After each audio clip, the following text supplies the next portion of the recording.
Okay, so welcome everyone. I'm Gonzalo Munoz, a social entrepreneur and former UN high-level climate champion, and also co-founder of Ambition Loop, where we work to accelerate system change by connecting climate, plastic, and circularity. It's now about connecting the agendas of the real economy with the role and the reality of negotiations. So on behalf of Ambition Loop, I'm extremely honored to be moderating the discussion in collaboration with the UN Environmental Programme. Thank you everyone for joining. As we know that this conversation is absolutely timely. The way we produce, we regulate and think about chemicals and textile is no longer a niche discussion. It is a global agenda and rightly so. This isn't just about garments or clothing. It's about health, it's about water, labor. Of course, it's about international trade. It's about environmental justice, woven together in supply chains that we can no longer pretend are invisible.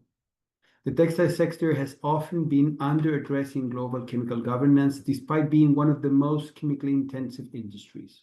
Let me put it in this perspective. Over 15,000 substances are used across the textile and leather value chain. Producing just 1 kilo of textiles can require more than half kilos of chemicals. And yet, this issue remains under-discussed, sometimes too technical, too invisible, too complex. But the impacts on water, on workers, on health of the population, and of course the health of ecosystems are deep, deep, deep and profound. That's why this moment matters a lot. That's why the global framework on chemicals is so important.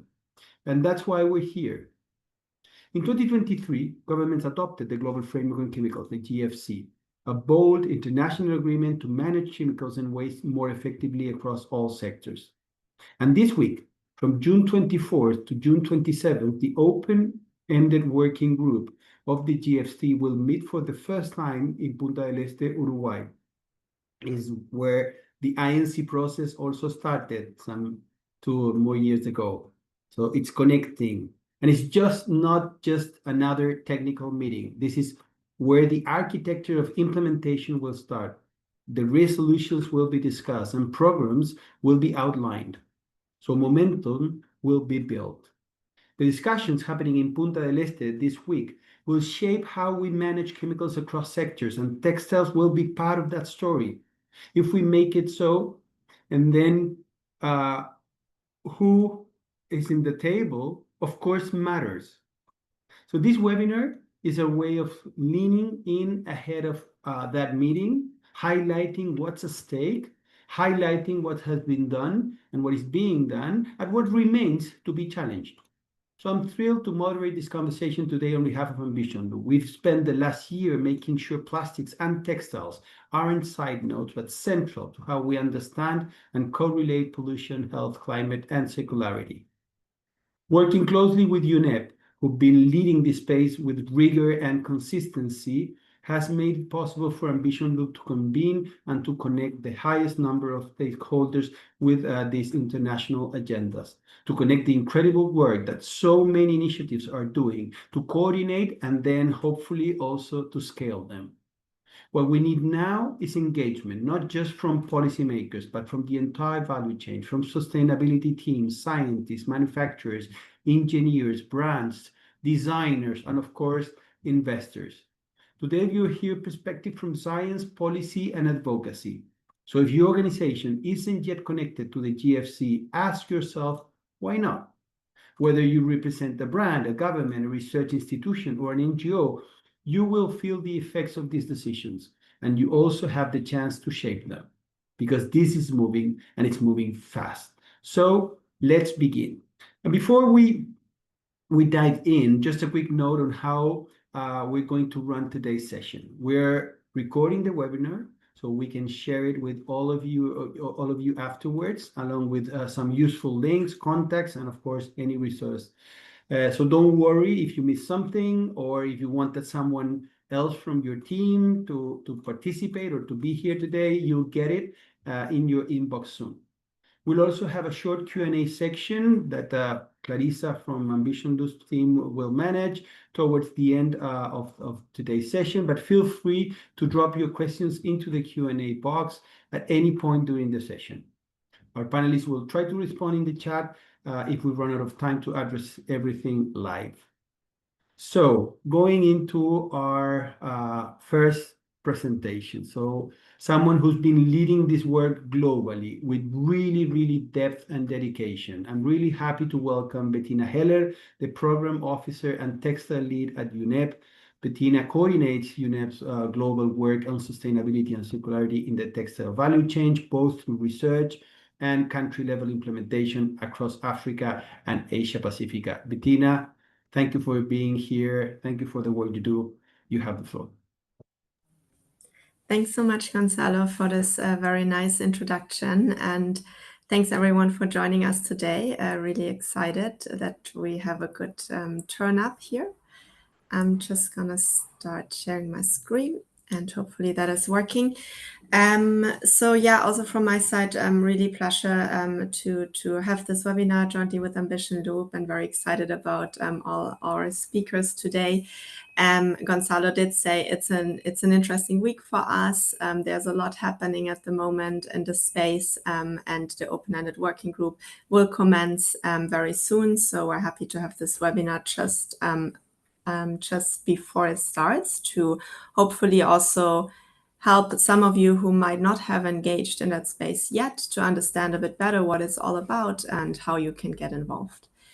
So just very shortly about UNEP, for those of you who haven't been in touch with our work, under our UNEP Textile initiative, we are working with governments around policies and regulations, with financial institutions around financing measures and investment, with companies, both sort of global big companies as well as SMEs in developing countries, on industry practices and norms, and finally on advocacy to promote a more sustainable and circular textile value chain.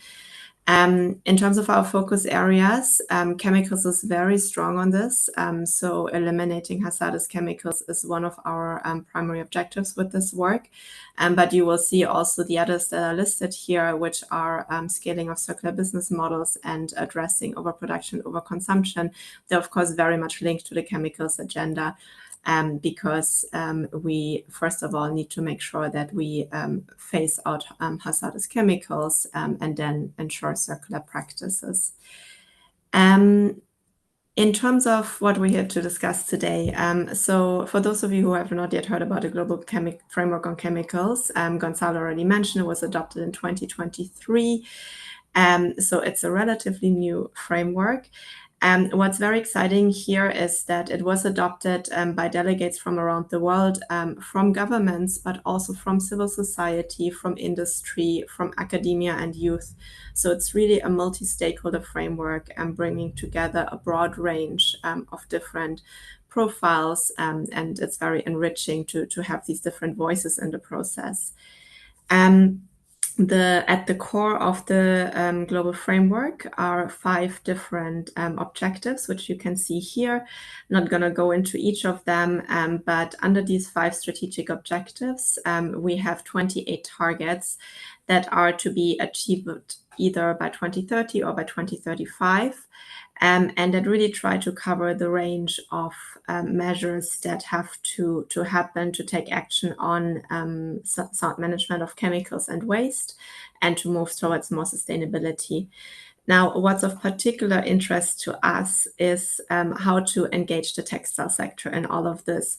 And let me just also mention that in the negotiation and preparation of the framework, the textile industry was actually quite well represented and was always looked towards as a sector that is already a bit more advanced, that is already quite organized on a voluntary basis and can be inspiring also for other sectors. And some of those actors that are doing that work of helping to organize the sector and to drive progress are also here today. So just acknowledging also the good work that's happening thanks to them.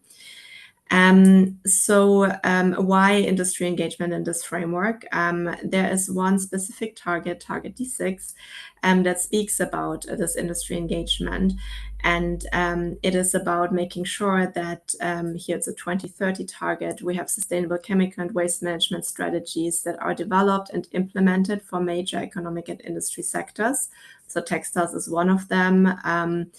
And the idea is to identify priority chemicals of concern and standards and measures, such as the chemical footprint approach, to reduce their impact and, where feasible, also their input along the value chain. So it's really about trying to bring the sector, to bring the industry to this framework and translate how they can still best work together to implement it. There is quite a bit of flexibility. It will vary by sector. And we just want to also acknowledge that a lot of good work is already happening. There are a lot of initiatives already out there. There is a lot of ambitious work that's going on. So the idea is to really bring together all of this work that's already happening, to recognize it, but to also identify gaps, because certainly there's more that we can do, and to jointly, collectively address those gaps and come up with joint measures to work together. So the Global Framework on Chemicals is really supposed to be an umbrella that helps us bring all of this work together and scale it further. Now you might ask, why should I participate? So just a few of the points that we see emerging from the conversations here. I mean, first of all, it's about obtaining recognition for commitment and action to implement the Global Framework on Chemicals. So we are currently in the process of starting to develop a textile-specific industry program that will help to implement the GFC from the textile industry perspective.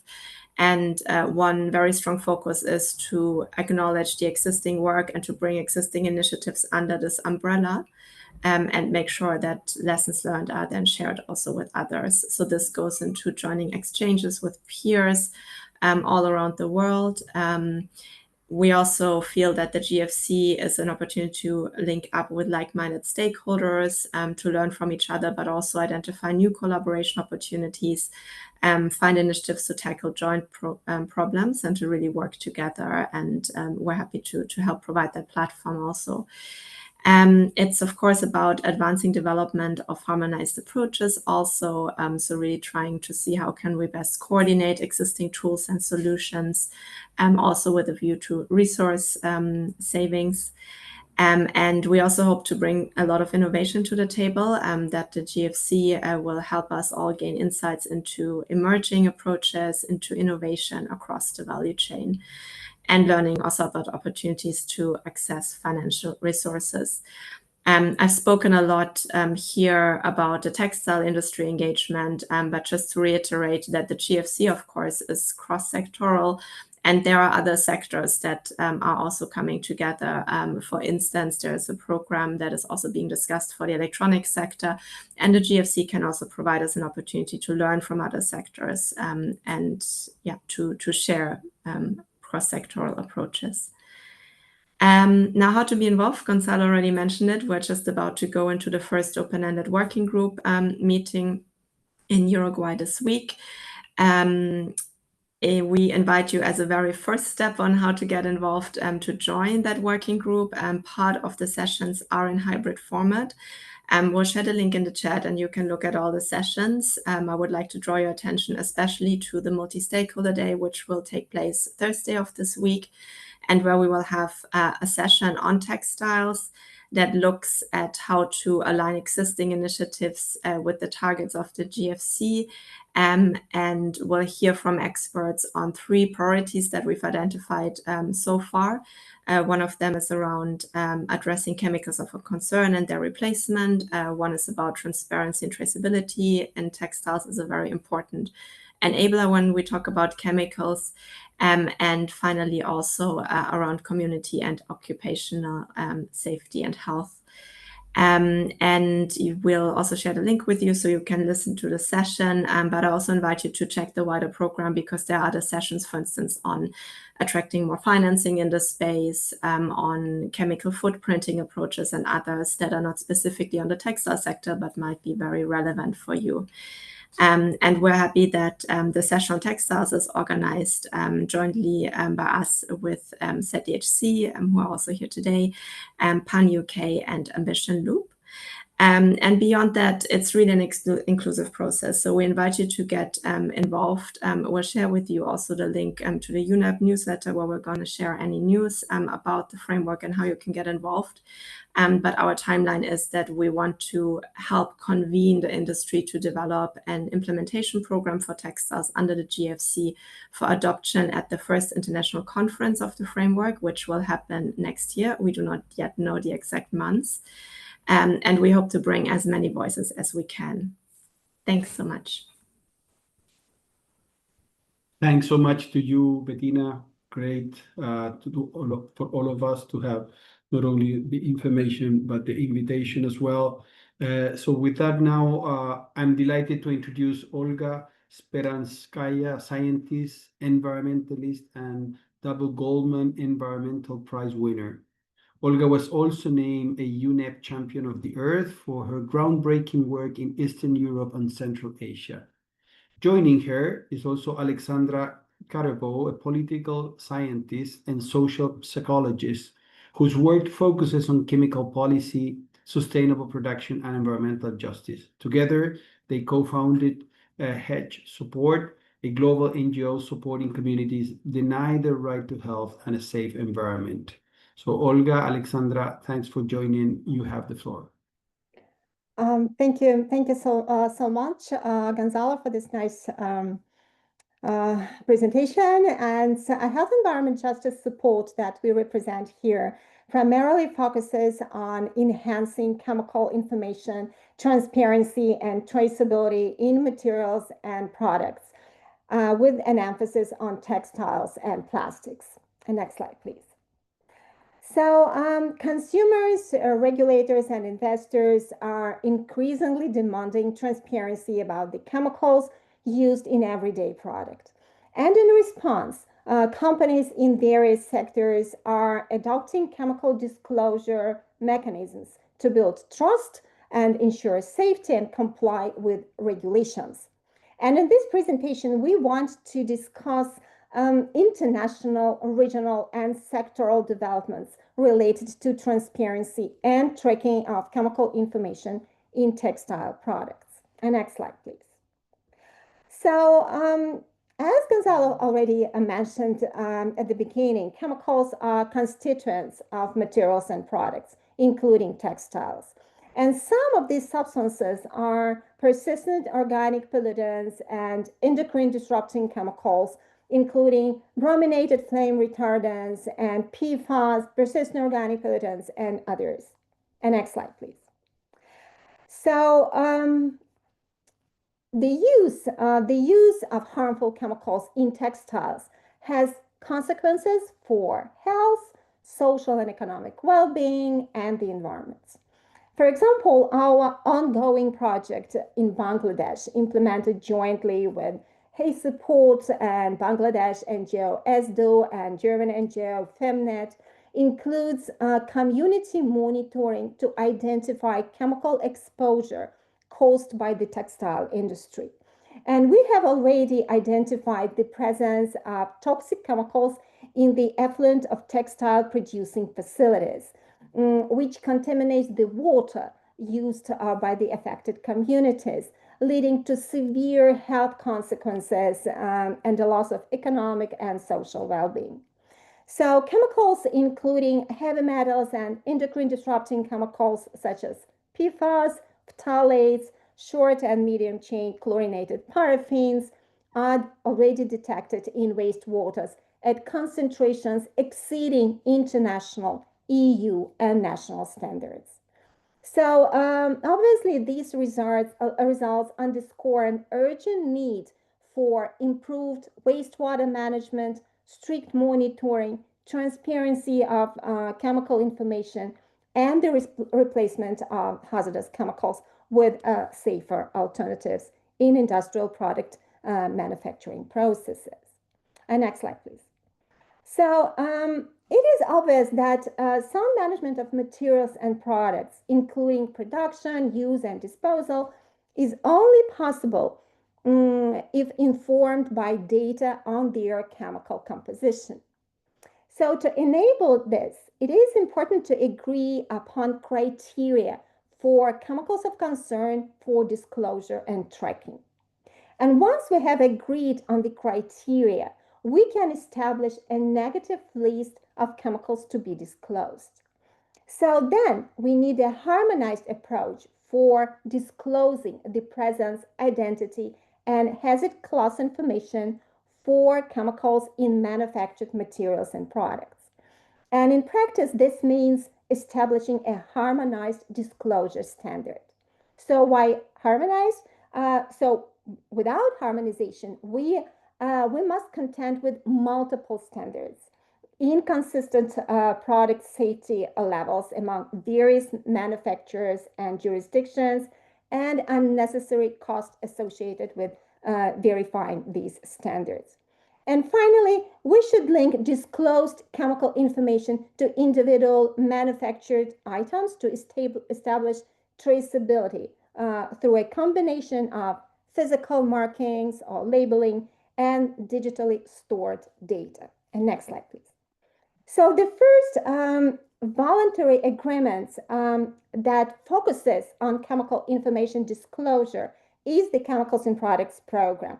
That was developed and adopted in 2015 in the frame of the strategic approach to international chemicals management, or SACOM, that we all know very well. So this program outlines key principles for transparent chemical communication, which are listed on this slide. And the Chemicals and Products Program, as SACOM issue of concern, is now moved to the global framework on chemicals, to the GFC. And we hope that the GFC will keep the Chemicals and Products Program as an issue of concern until substantial progress is made in the implementation of this program in different sectors. And next slide, please. So while the program acknowledges the importance of full disclosure of chemical content information in products, it prioritizes the disclosure of chemicals with agreed hazard properties, which are listed on this slide. However, the program lacks disclosure thresholds that need to be developed and agreed upon, and as well as a list of chemicals for disclosure. And we hope that this work can be initiated as part of the GFC implementation. And the next slide, please. So in addition to this already adopted voluntary agreement, there are new initiatives on transparency currently under development. And these initiatives include UNEP Global Framework for Digital Product Information System, the UN Transparency Protocol, that is part of a broader transparency platform of the UN Economic Commission for Europe, called Recommendation 49, Transparency at Scale, which aims to ensure universal framework for data sharing in global supply chains, including textiles and garments, to support sustainable trade and compliance. So these initiatives can be considered global initiatives for digital product passports. And they are designed to ensure that stakeholders have access to comprehensive data on the environmental and social impacts of products, including material content and the presence of hazardous chemicals. And now I would like to give the floor to my co-director, Alexandra Katterbar, to continue our presentation highlighting the developments in the European Union. Please. Thank you, Olga, and thanks to the organizers for having us today. Yes, there are also legally binding regional agreements, and one is, for instance, the EU SCIP database for substances of very high concern. This database includes articles and products that contain EU substances of very high concern under REACH and in a concentration above 0.1% weight by weight. And this has to be disclosed not only along the supply chain, but also to the public and especially also to waste handlers. This is a good example for showing that it is possible to handle big data. You can imagine like so many products on the EU market, and it is possible to have a database that is processing all this information. Of course, there are some hiccups still, as there is, for instance, no product identifier, which was thought of in the beginning, but then dropped on the way.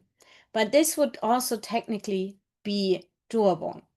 So everyone can now look up in what products you can find SVHCs in the European market. Another EU policy development is the Eco-Design for Sustainable Products Regulation, ESPR. And under this ESPR, there is a process developing at the moment to make a digital product passport for textiles. And if this is done, then this is like, I think, the first legally binding regional product passport. We as Hay Support are working on this with other EU colleagues, and that is a very interesting process. Yeah, to be useful, what is necessary for the information and the chemical identity to know? So the disclosed information must be linked to individual items, not just to the group or patches. Consumers want to know what is in this t-shirt that I'm wearing, and ideally they can find out at the spot. So traceability should be established through a combination of physical markings, labeling, and digitally stored data. So what if the label is not there anymore, the physical label? Then you should be able to go to a database and look it up.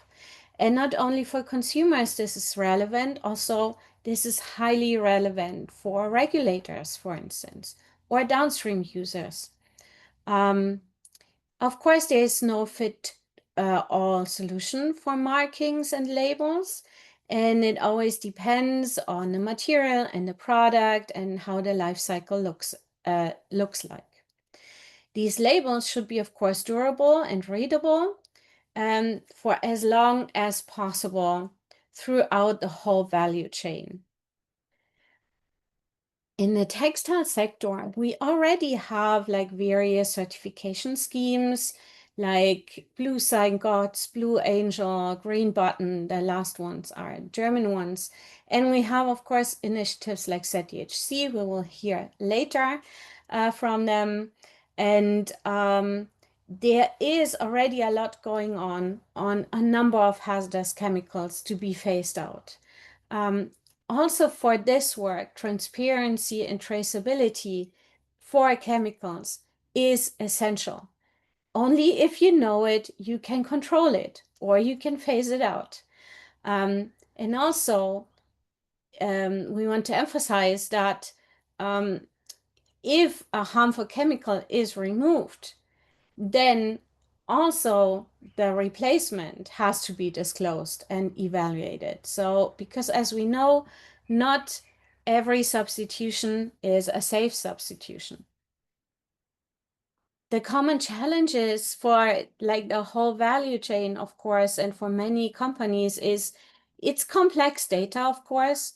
Often the whole supply chain is not known. We have fragmented regulations and numerous standards. And this is why we always emphasize that we need a globally harmonized system. That would help especially companies to comply just with one system and not with many different ones. What would we want companies to do, or what do we think from the civil society side would be the most effective way or the best way is, of course, using language and visuals to simplify complex data, leveraging digital traceability tools, then using third-party certifications to build trust, but also aligning with international frameworks. You can read them here. And this is the webinar today is totally paying into this, of course. And our final thoughts are that this is not just a compliance issue, it's a trust issue. So adopting a credible disclosure mechanism and clear communication will help companies to lead the way, and it will build trust also to the consumers, to regulators, to waste handlers, and to every stakeholder in the whole value chain. And now for our donors, this is just a little advertising block. Here is our website on transparency and traceability. Then we also have a website on sustainable fashion with a lot of information. And last but not least, an online course on textiles. So we're happy to engage with all of you further on all this. And thanks again for having us. Thanks so much, Olga and Alexandra. Definitely transparency and traceability are critical, but also data sharing will absolutely be a key part of the radical code collaboration that we will need to move forward with the implementation program. So again, thanks so much. And next we have Debash Abidi, National Project Coordinator at the International Labour Organization in Pakistan. He currently leads a GEF7 project focused on reducing occupational safety and health risks in the textile sector, especially those linked to hazardous chemical exposure. Debash, thanks so much for joining. You have the floor. Thank you, Gonzalo, and apologies in the beginning for my sore throat. I had fever last night, so please bear with me on that. And I do not have a presentation because the only two facts that I try to contextualize my entire thoughts with whatever have been said before me and the entire mandate of GFC in the next couple of weeks is that many of us do not realize that 1 billion workers every year are exposed to hazardous chemicals. And out of those 1 billion workers, 1 million die every year. Now, these are not linked in multi-layer. These are the 1 million people are those who are directly linked with exposure to their workplaces. And before I move forward and give you what we have done in Pakistan and the lessons we have learned, I'll just try to reiterate and focus on the few points that the speakers before me spoke upon, because that gives more merits to what we're doing in an integrated approach to one. So Bettina mentioned about the target D6 and our target for 2030, and we need to understand and realize that there has been a lot of work being done when we talk about chemicals. There are multiple intervention projects run by UNEP. There are multiple developed partners who are working to make the textile sector and the chemicals used in these sector environmental friendly and safer for people that are exposed to them on daily basis. Olga talk about the cash numbers. Now, this is one of the pertaining issues that is not only something that you will hear again and again for the next couple of years, that we do not get to have the complete information of chemicals. And the textile mills a lot of times are working with chemicals that they do not know anything except for few of their names and few of their chemistry, not the complete details. And similarly, the last thing that was saying that this is not a compliance issue, but a trust issue. And another layer too is that there is also an issue of lack of understanding on the overall impact that these chemicals have on human health in a ripple down effect.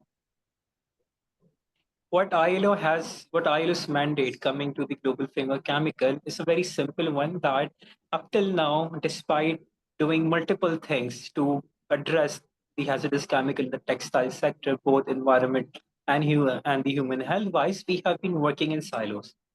And we never had a clear reference point on how to detect where we are and where we want to be. And if we want to align and set a context for target D6 for 2030, what ILO is trying to approach is that we need to have the world of work engage, and international labor standards become a parameter to see how we can protect workers at the textile mills who are exposed to these chemicals on daily basis. In Pakistan, what we have done in the Just 7 project, and this pilot project from Pakistan is among the only project under the UNEP umbrella that has a component that specifically talk about reducing the health hazards for workers in the chemical sector. And the three things that we figured out during the course of 1 year working with 10 textile mills. The very first one was there was a lack of understanding on what chemical compliance actually is.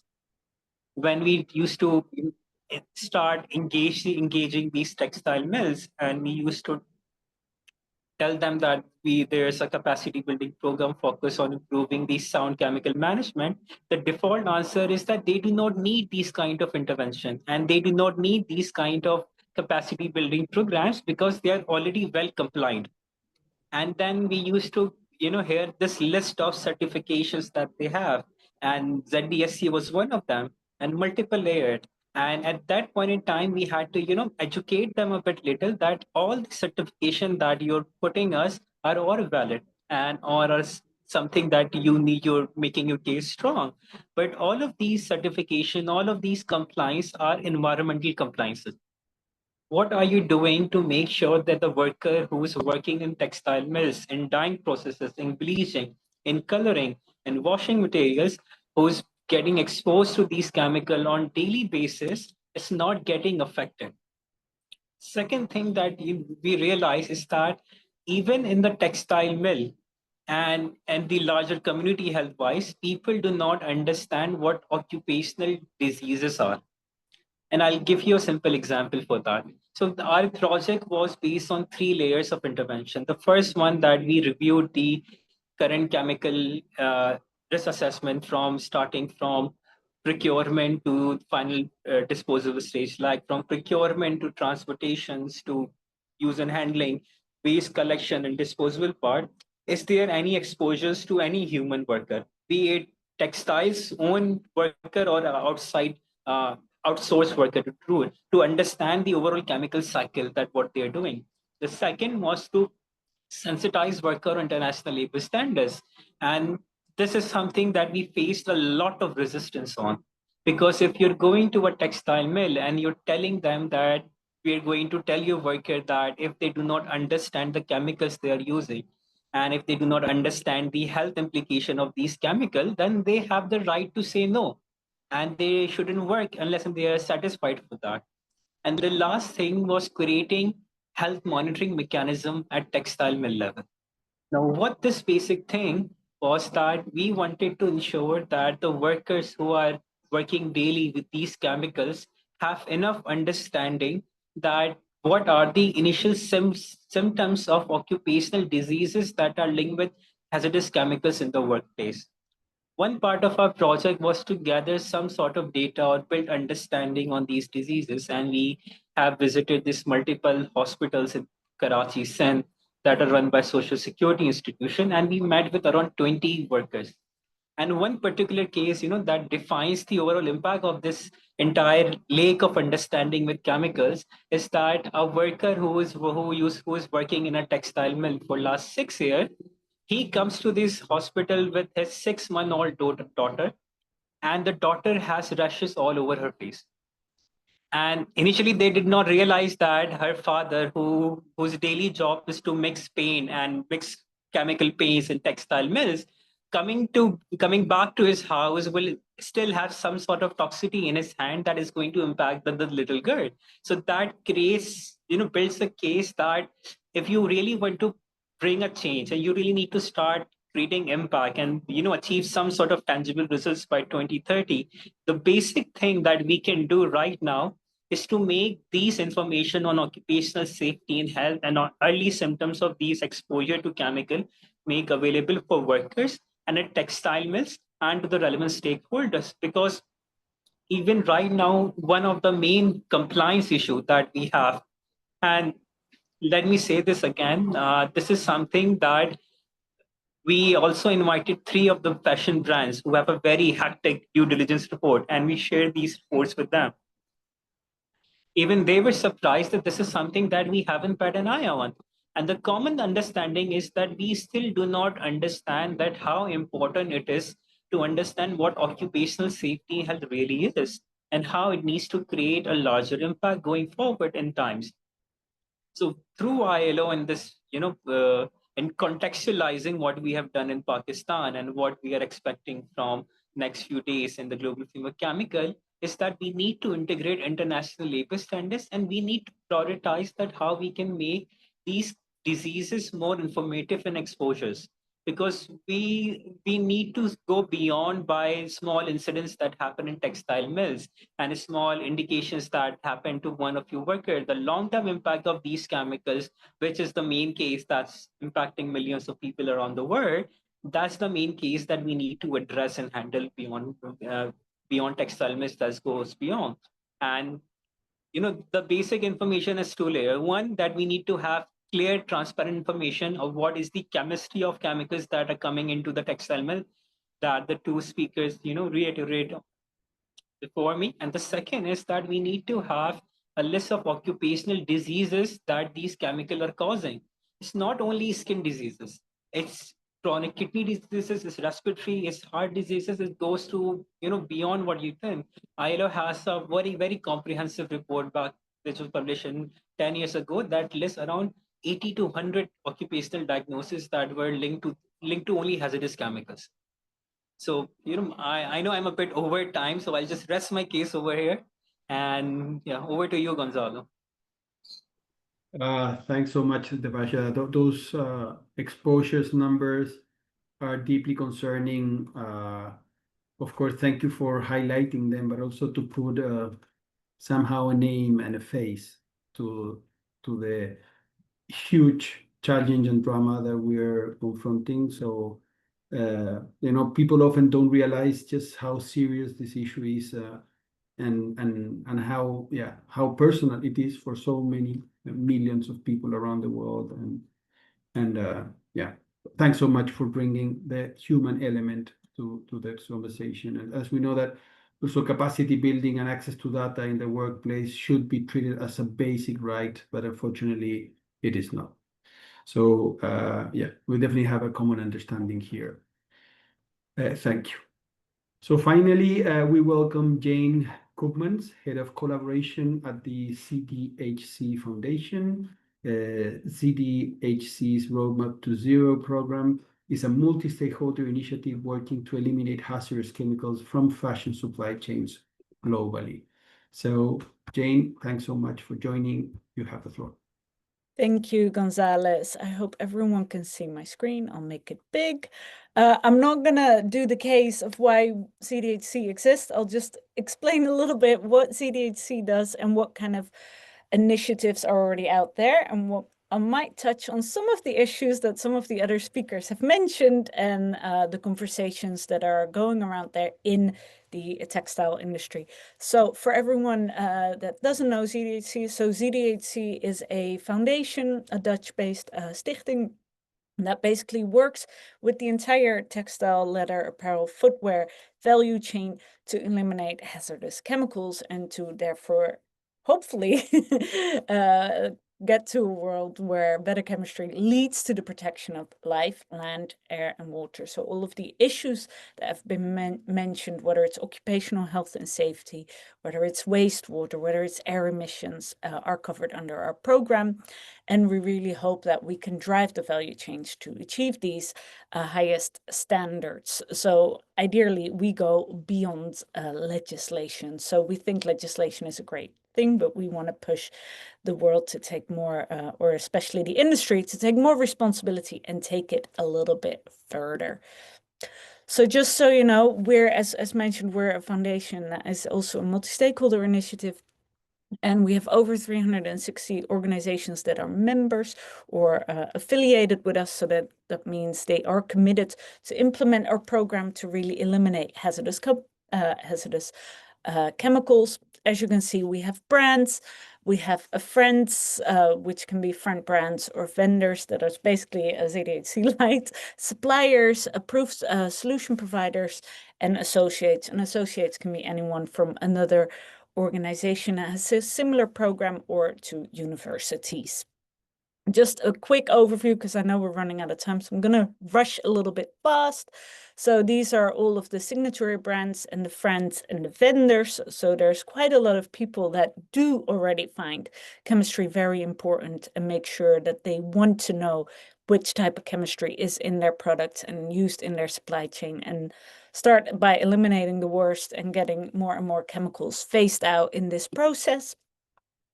We also have chemical formulators as signatories, suppliers, approved solution providers, associates, and all of these members or signatories play a massive role in the implementation and into the drive of getting this industry a little bit cleaned up.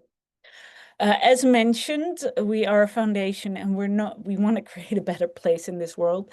And we're therefore also linking our active work to some of these sustainable development goals. Obviously, responsible production, clean water and sanitation, industry innovation and infrastructure. And something that I've heard by a lot of speakers, we do find quality education very important. So we have a ZDHC Academy where we provide training to the value chain, decent work and economic growth, climate action, and partnerships for the goals. So, as mentioned, we are an NGO, but we are laser focused on sustainable chemical management. And I'll just give you a little bit of an idea, because there's many other NGOs in the textile industry that have a broader topic, whether it's on social, whether it's on the full environmental scope. We are purely focused on sustainable chemical management and its impact areas, because as you just heard, it relates to air quality, wastewater, land, because what if you just let the water seep into the land, or sludge, and people, as Debash just so eloquently explained. I'll just tell you a little bit how the program works. So it is a roadmap to zero. So we really hope to eliminate all of the what I call nasty chemicals, and it's all based around our ZDHC MRSL. So most of the people in the apparel industry are familiar with an RSL, which is the chemicals that you don't want in your end product, that if a consumer is wearing it, they get a rash or worse. We have a manufacturing restricted substances list. And some of the previous people also said people don't know what's in the chemicals used in the supply chain. It's changing a little bit, not fast enough, I can agree. They don't know all of the details, but we're starting to phase out the worst of the worst, and we're moving that barrier every time to make it harder. So it's all based around the ZDHC MRSL. And all of the chemicals on the ZDHC gateway have been checked and certified against the ZDHC MRSL, and are therefore not containing any of these worst. As mentioned was PFAS, phthalates, all of these are already on there. And for the value chain, they can use InCheck and ChemCheck as tools to make sure that indeed the chemicals that they use and purchase are free of those. Then we also have, because wastewater was mentioned, we have wastewater guidelines, which is how we check that the wastewater coming out of the facility isn't as toxic as it used to be. And every time we update these guidelines, that barrier is raised a little bit. Also for that, we have a clear stream, which is a standardized, I've also heard that, a standardized and harmonized approach of checking the wastewater quality, and that can be shared via the gateway with brands and suppliers. And we also have a public-facing website, which is called Detox Live, if anyone is ever curious about who is implementing and what. And last but not least, we also have the ZDHC CMS framework, which is, and the technical industry guide, which is a chemical management framework, which covers OHS, which covers the need for transparency, the need of knowing what is in your chemicals in the supply chain. And as I mentioned, the ZDHC Academy. I'm going to go through it really quickly. I just want to end with some of these things that have been mentioned by others. I'll stop sharing. We're not there yet. as an industry, we have a lot of work to do. I think we all need to get together to get that transparency, to make sure that no supplier or no person or little 6-month-old baby is left behind with this work. We know as CDHC, we cover a large part of the value chain. We don't cover everyone. I think it's time for the fashion industry really to get together, to get behind this work that they're gonna do in Uruguay also this week, and that we really make sure that everyone understands why chemistry in textiles is so important, and how can we have this common collective action to drive change, and that there's no I always call them excuses. I think they're still, unfortunately, excuses. We can do better. The information is out there, and let's just work together to make sure everyone has the right information to make the right decisions, whether it's on health and safety or whether it's on environmental output and impact. And I'll pass it back to you, Gonzalo. Thank you. Thanks so much, Jane. Brilliant. And yeah, great to count on with those tools. I would like now to pass the floor to my colleague, Clarissa Marambio, as she will manage the Q&A. So, Clary, you have the floor. Okay, hello. I have received a couple of questions. This first one is for Dibash. I don't know if Dibash you're around, but it's about what capacity building efforts have you seen that are truly impactful in Pakistan? How could they be scaled or improved? And do you think engaging brands more directly on the health impacts of chemical exposure on through the workers could drive a real change? Pass it to you. Okay, thank you. And this is something that is frequently being asked. And in July, we're going to release the narrative report of that pilot project, so that would be easily accessible. And I'll share that with Clarissa, and then we can estimate whatever seems feasible.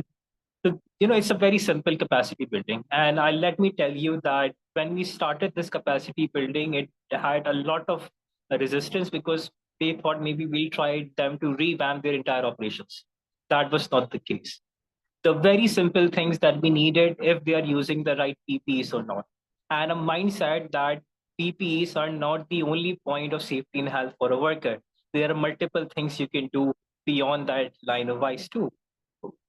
Like I mentioned that the pilot project that we're doing in Pakistan is actually a part of a regional UNEP project that's been going on in Bangladesh, Vietnam, Indonesia, and Pakistan. And right now, we are trying to scale it up from Pakistan to the other 3 countries. And one, in Pakistan, while we are working with Employers Federation and Small and Medium Authority and Ministry of Climate Change, internally for ILO, there's a project called Better Work that works at the front line of providing social due diligence and audit to brands and fashion brands. And we are trying to see how we can integrate that in a more formal way. And let me tell you, very frankly, these kind of interventions, these cannot go all the way only by ILO or any developing partner. It needs to be handed over to brands, and it needs to be handed over to authorities for right compliance. And for that, in Pakistan, we didn't only run the capacity building program. That was one part of it.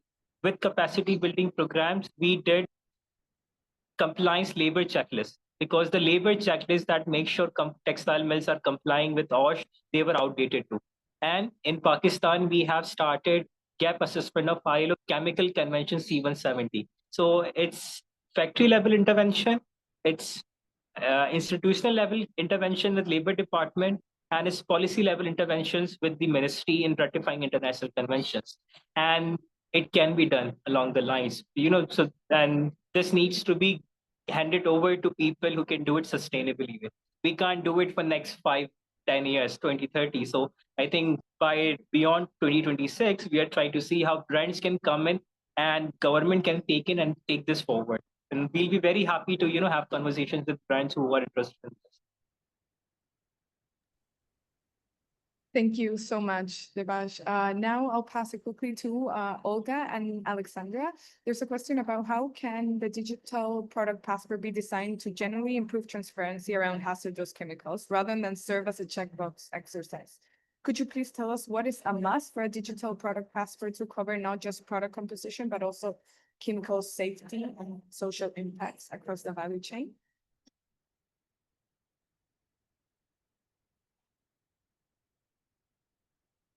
Olga, I think you were out. Oh, I'm sorry. Just yeah. Alex, you can talk about the ESPR probably. Sure. So What is planned there? Mm-hmm. yes. So at the moment, the ESPR is in development and a digital product passport for textiles. So we don't really know yet which way it's gonna fall and what the details will be. But we think a digital product passport should, at a minimum, give the information on the chemicals that are in this product and the chemicals that are used in the production process, because the product passport is traveling with the product from the beginning, ideally.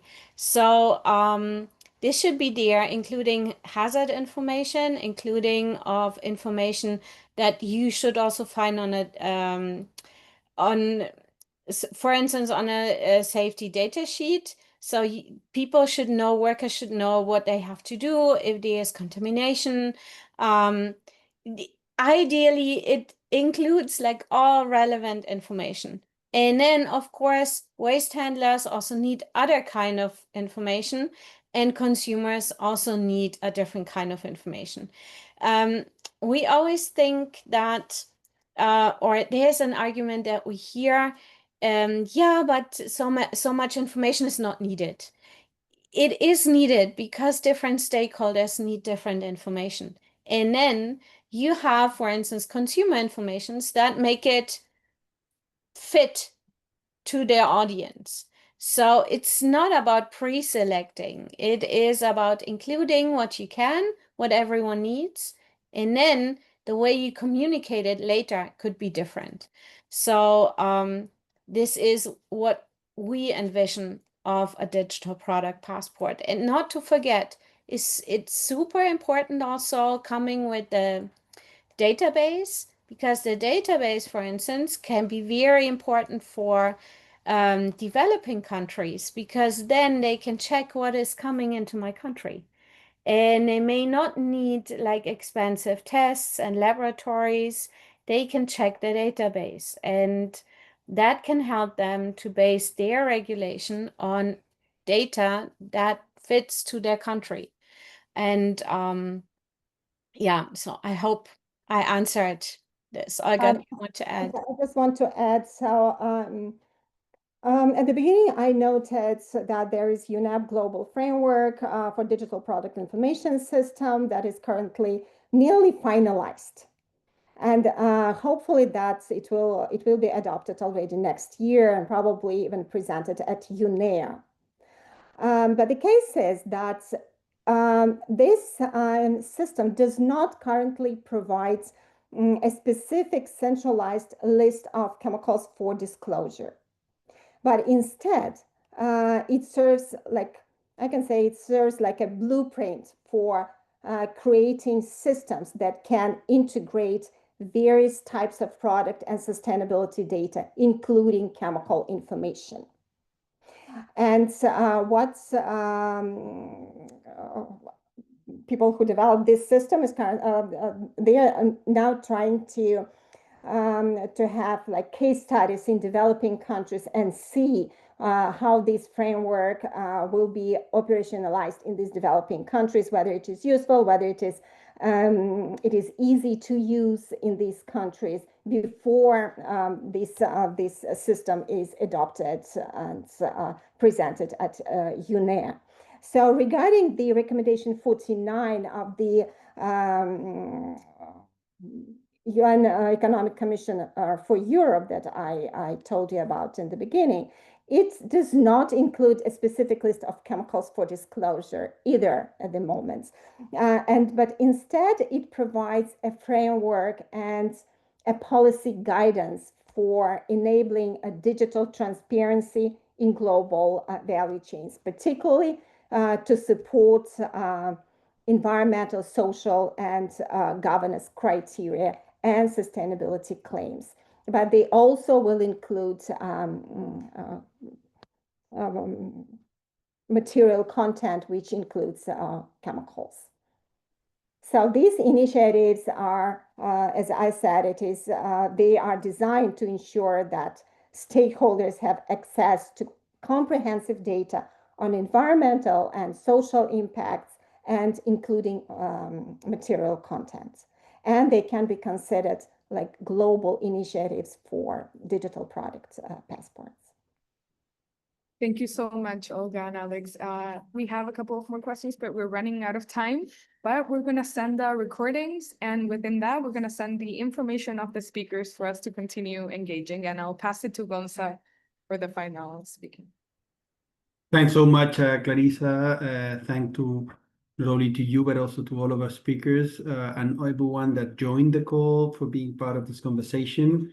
What we have heard today confirms what many of us already sensed, that the issue of chemicals in textiles is nothing but secondary. It's absolutely structural, and it's affecting in so many ways, not only the environment, but also people and even the market itself. And if we want a truly sustainable fashion and textile system, this has to be front and center. So the upcoming open-ended working group meeting in Uruguay is definitely a foundational step. And specifically on June 26th, a dedicated session on textiles will give stakeholders a chance to shape the implementation program directly. We invite you all, whether you're from industry, civil society, or government, to get involved. This isn't something to observe from the sidelines. This is a strategic moment. We know that transformation doesn't happen in isolation. It requires radical collaboration, so please be part of it. So with that, I thank you all for having participated in this webinar and looking forward to continue working together towards the solution of such a massive and extremely urgent topic. Have a great rest of the day.